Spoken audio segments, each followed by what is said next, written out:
Ada informasi homoseksualitas di pesantren tuh nggak jarang terjadi. Istilahnya mairil. Kalau Anda pernah nyantri mungkin nggak asing dengan istilah ini. Saya sendiri baru tahu istilah ini setelah seorang teman mengirim video pengalaman seseorang yang jadi korban mairil ini. Mairil adalah praktek homoseksual di kalangan santri pesantren. Mungkin Anda kaget, kok di pesantren ada praktek seperti ini?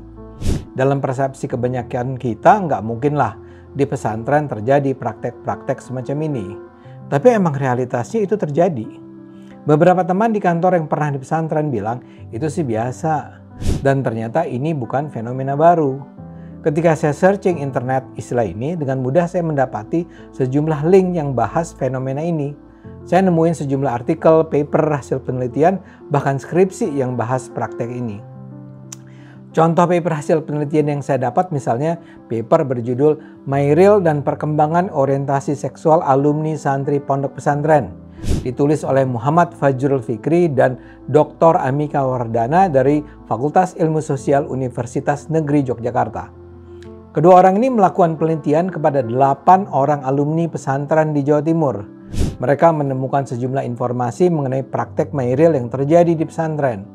Secara umum, mairil itu merupakan kasih sayang yang dilakukan antar santri laki-laki di pesantren yang diwujudkan dalam berbagai perilaku.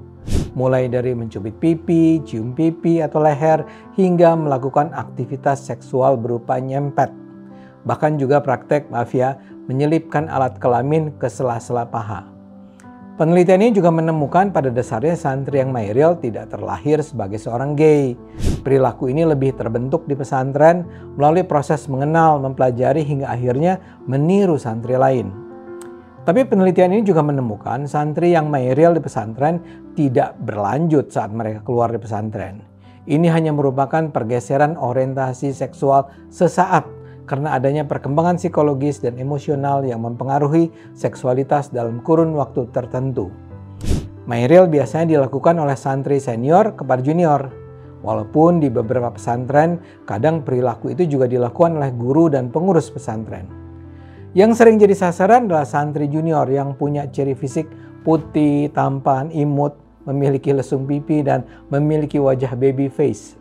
Menurut peneliti, praktek ini seperti sudah menjadi sesuatu yang lumrah terjadi di pesantren. Dalam video yang saya terima, seorang bercerita dirinya pernah jadi korban mairil. Saat dirinya tidur di pesantren, seseorang membuka sarungnya kemudian mengelus-elus pahanya. Dia kaget dan langsung terbangun karena perlakuan itu. Dia nggak terima diperlakukan itu. Paginya dia langsung mengadu ke kiainya. Tapi ternyata respon sang kiai di luar dugaan. Sang kiai justru merespon dengan santai pengaduan itu. Sang kiai hanya menjawab, "Alah, itu sudah biasa, wajar itu." Ucap pria di video itu menirukan sang kiai. Pengelola pesantren rasanya harus menangani persoalan ini secara serius, bukan justru menganggapnya wajar. Bukan bermaksud mendiskriminasikan orang yang punya orientasi seksual jenis ya, tapi membiarkan praktek ini berlangsung secara liar tentu nggak sehat. Karena sangat dimungkinkan banyak terjadi abuse of power santri senior terhadap junior. Yuk jaga masa depan anak-anak kita.